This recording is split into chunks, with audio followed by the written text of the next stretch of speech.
Now we have pushed back the first quarter interpretation. Starting at Agamemnon's name, we have pushed it back line by line out of the first 4 lines of the body. So now, the only thing left, or rather the only steps left to retrace, are the first 4 contained within the banner of the poem.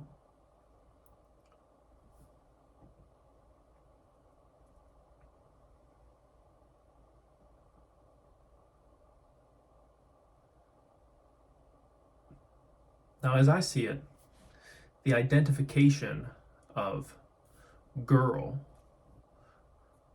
within the banner limits the way that it can be interpreted. A girl is a girl. It's not a horse, it's not anything else. It's clear. And so, I'm still trying to escape at this point that physical, carnal influence of Leda and the swan and this supposed assault that's occurring. I'm still trying to push back at it to see just how far I can get it out of the poem and just how far my second interpretation can retrace its steps.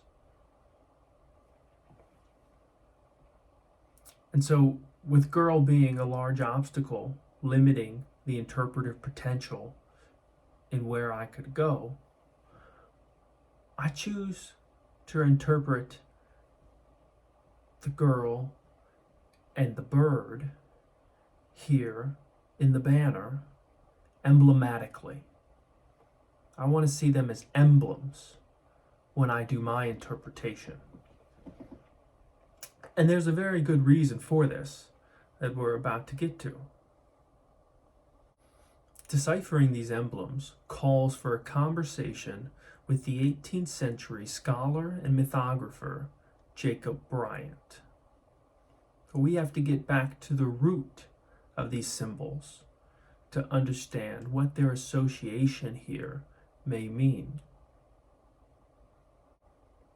Both Yeats and Bryant believed that over time, history becomes symbolic, and that those symbols are then later mistranslated by people who are too distant from their origin to know better about their meaning. Both Yeats and Bryant believed that history grows symbolic because biographies are transformed into myth over time. Bryant's chief work, A New System or Analysis of Ancient Mythology, seeks to dive back into Greek and pre-Greek history to decipher the meaning of the myths that have grown dense with tales over time. He looks back into them and tries to pull out all the added stuff that doesn't quite make sense and get down to the very kernel of the idea here. And he tries to source it in time to help us better understand how these stories and myths might have come about and what they really meant.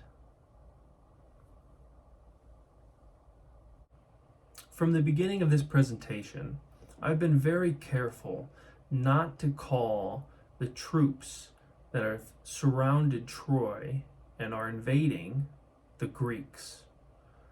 Oftentimes, it's confused, and it's thought that that was a body of Greek soldiers, and that the Trojan horse was of Greek invention. And truth be told, this is just not true, and this isn't something that scholars argue.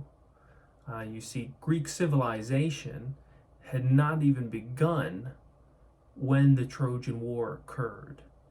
The Trojan War occurred about 3,100 years ago, Greek civilization, any, remnant of it, didn't begin until after about 800 BCE, which was when the land went into a dark age. And it was soon after the Battle of Troy and its destruction that entire region fell into this dark age, and this society that had developed and depended on that, juggernaut dissipated, and the people moved and fled. And so you see, at the time of the Trojan War, the Greeks were not even a thought.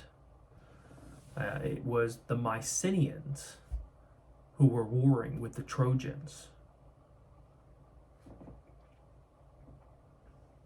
Now, why this is so important to remember is because Jacob Bryant points out that the Greeks themselves were not related to the Mycenaeans, and that the Mycenaeans left behind, in the wake of the destruction they led on Troy, a fabulous civilization, or the ruins of it rather, massive stone architecture, the Lion's Gate, just beautiful, huge, unimaginable in size and weight. These buildings, these structures, apparently some of these records, were still intact in the region when hundreds of years later, a group of migrants came into what we would call modern day Greece and Turkey and discovered the remnants of this lost civilization. They seen the stones that they were able to move and fashion, the buildings, the fortresses, and they were awestruck. This was a technology far beyond anything that they knew how to do. And so, argues Bryant, they, of course, got a hold of the records written somewhere on something. And although they, in fact, were related, we now know this from genetic discovery and reports that the migrations of people were related at some origin source, roughly 10,000 years before, and then moved out across the plain in waves every, 1,000 or so years.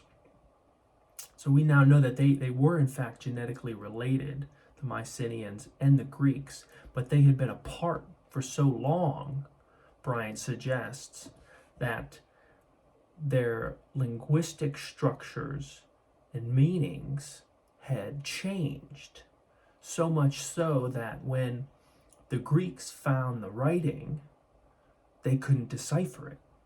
Some words were similar to their own words, but the meanings, unbeknownst to them, were totally different. And so Bryant suggests that the Greeks tried to read these documents or writing that was left over by the Mycenaeans, and they tried to do it phonetically. They tried to sound it out. And then they reasoned that whatever word in their language that one sounded like, it must have some similarity. And apparently, on some occasions, maybe this was true. The dialect being related, at some point. But Bryant says, sadly, that in the end, what this led to was the Greeks fooling themselves into these monster myths and these absurd notions as they read these documents wrongly and tried to improvise the meaning out of them. Basically brainwashing themselves with a bunch of make-believe, because they thought so highly of the people who once lived there and built the civilization that they now stood witness to only in ruin, but a civilization, obviously, that was far beyond anything that these Dark Age Greeks had ever known. Bryant says what complicated this matter even further was that oftentimes in ancient times, writers were poets, and how they would write was always in meter, and it was done poetically. And when I say meter, I mean, it's always done in the feet. The syllables are counted in every line. So there's a specific structure, and there's kind of rules you have to adhere to, a box. And so when you have to fit everything within a box, sometimes you start cutting stuff that maybe isn't necessary, or you use metaphor rather than a full description to make your point. The ancient authors would not describe things as we would today. Their idea of records and history was a bit different, or rather maybe even the purpose of their writing was a bit different. And so the ancient authors wouldn't record that the Egyptians or the Canaanites came and carried off a woman. Instead, they would say that Zeus, in the form of a bull or a swan, came and carried off the woman. This was a normal thing, and they would, turn the Egyptian or the Canaanite into a symbol for his authority, or where he came from, or where he was going to go. And so by transforming these symbols, the person and the number is lost. Rather than saying, 100 Egyptians came and carried off Lila from the riverside, now the record says that a swan came down and took Lila away.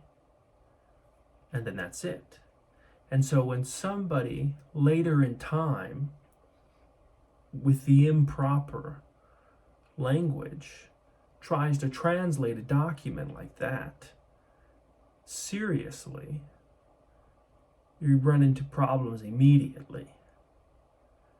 You begin to think that a swan carried off a woman, or that a swan raped a woman.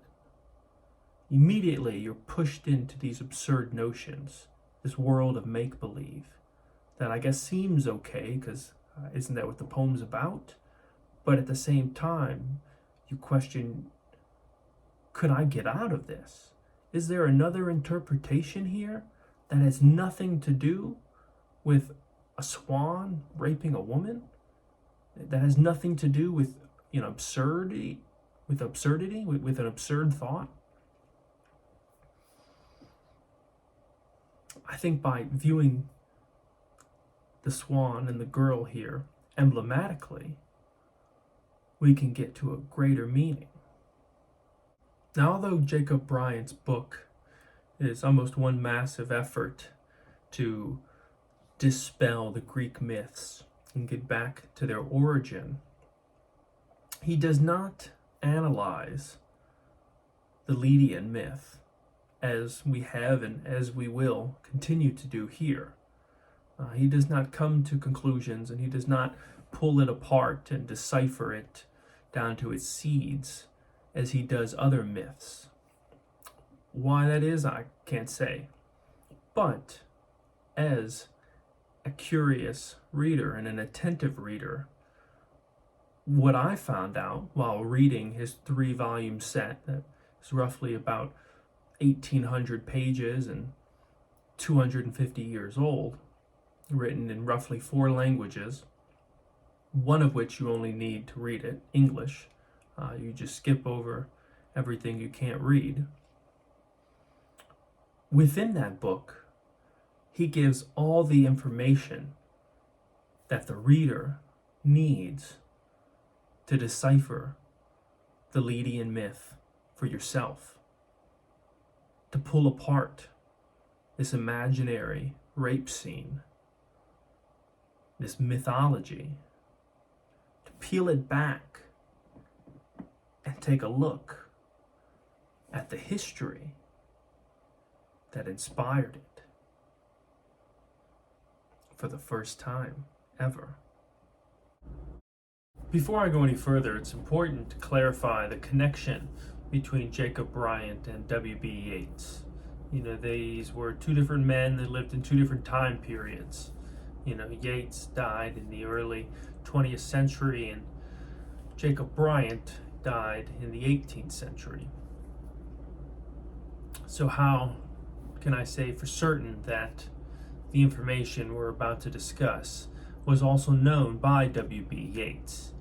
For he would have had to have known this information if in fact he were to write this poem with this meaning, the meaning that we've been working on and working up to. And so, one clear indicator that just gives it away is the fact that W.B. Yeats gifted this 3-volume set of books by Jacob Bryant to Lady Gregory. And in it, he even inscribed a little message on the influence that Jacob Bryant had on W.B. Yeats's mentor, William Blake. And so Yeats had these books in his hands. No doubt he read them, and he thought so much of them to gift them to a friend with a kind inscription speaking to the importance of Jacob Bryant's ideas on Yeats's own mentor, William Blake. Beyond that, we are also supported in finding the connection between W.B. Yeats and Jacob Bryant by the editors of the collected works of W.B. Yeats.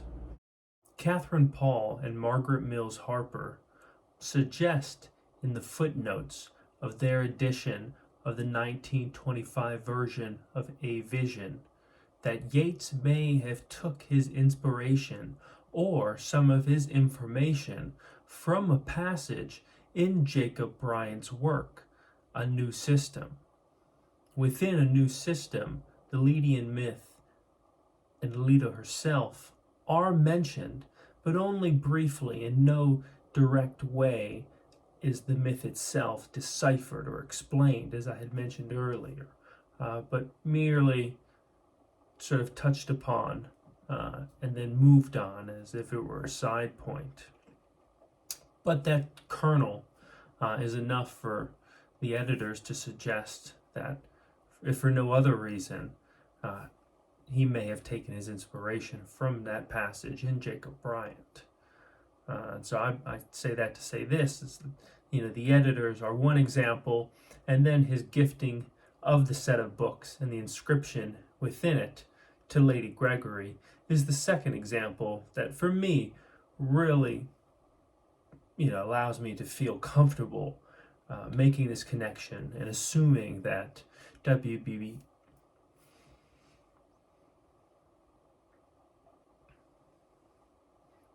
Yeats, and assuming that W.B. Yeats read these works and went over this information,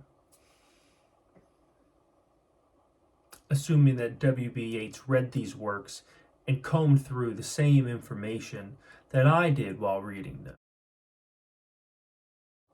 After studying Jacob Bryant's 3-volume work, A New System, there are several observances which I think add to our interpretation here with Yeats's version of Leda.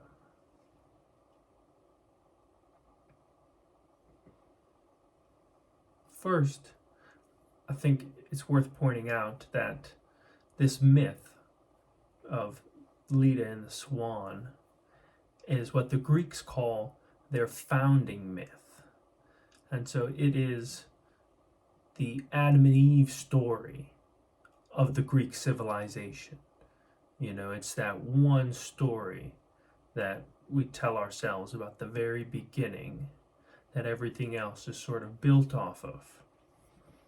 And so in the Greek mythology, Zeus rapes Leda or has some sort of sexual encounter with her, and then it results in the birth of Helen, Castor, and Pollux. And those three figures, sort of go on to found and influence and rule within this vast system of power, culture, society, if you will. Jacob Bryant relates to us about these ensigns or symbols, this grand truth. And I quote, "In early times, colonies went by the name of the deity whom they worshipped, or by the name of the ensign.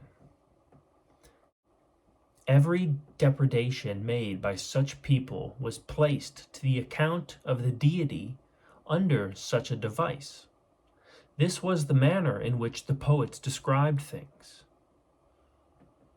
In this way, the ensign or emblem of a group of people is transmitted to us in the form of a mythical personages." End quote. In this way, the ensign or the emblem of a people is transmuted to us today as we read back ancient writing into a single symbol. And everyone had different symbols. And in ancient times, what Jacob Bryant tells us is that the symbol of the swan belonged to the priests of Canaan. And that wherever the Canaanites went, and there was a story left behind about them, they were referred to as swans. The swan, Brian argues, is the sign specifically that the Canaanite priests were known by. And in ancient times, priests were, in many places, of equal rank or of the highest rank within societies and civilizations around the world.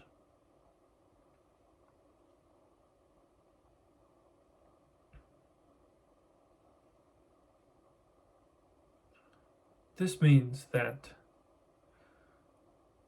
the rape of Leda may symbolically suggest the colonization of a people rather than a woman, a whole village or civilization, the colonization of them by this invading force. And in the case of Leda and the Swan, it would have been the Canaanite priests colonizing a foreign civilization and embedding their systems into the society.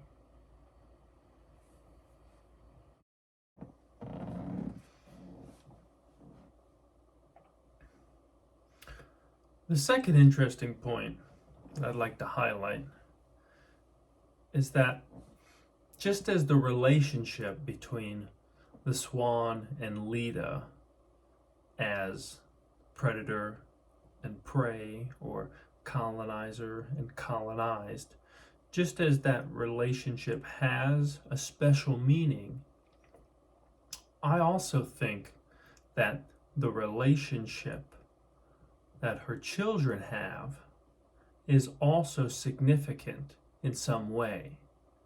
What I mean by that is, she gives birth to Castor and Pollux, known as the Discorsi twins, and Helen. later known as Helen of Troy. And so this always confused me that Castor and Pollux are called the Discoursi twins, when in fact they are triplets with their sister. Yet that's not how the relationship within the myth is depicted. The two boys are always sort of, held together in this matrix. When you see them in paintings and pictures and poetry depictions, and they're not treated as a triad or triplets. And so that, it interested me why that was. And I figured there would have to be a meaning, but I didn't quite know it yet. So I continued to read Bryant in hopes of, understanding the symbols that were and are Castor and Pollux. Because again, one thing that Bryant did was look back through many of the myths, and he unmasked a lot of the symbols, and gave the insight to what they meant, especially in ancient times. Now, Castor was the easiest to decipher, which comes from the prefix ka, ca, and the suffix astor, astor. Now, astor has an ancient root back into the tongue that the Mycenaeans would have spoken, as suggested by Jacob Bryant. And it means fire tower. So Castor, Ka-Astor, was an indicator, a name of a fire tower in ancient times, or a lighthouse, or the temple of law, where the eternal flame was always kept lit, like a star. A star comes from the same ancient root for Astor. Astar, star. That's where we get it from. And so these buildings were places of high spiritual significance because they had an ever-burning light in them that must have been attended by somebody at all times. Some custodian. But that becomes even more interesting when you continue to read Bryant and you discover that Pollux was the ancient designation, the name that they gave for a judge. And so here we are. Castor is the name of some imperial building with an ever-burning light always kept within it. And Pollux is the ancient name of a judge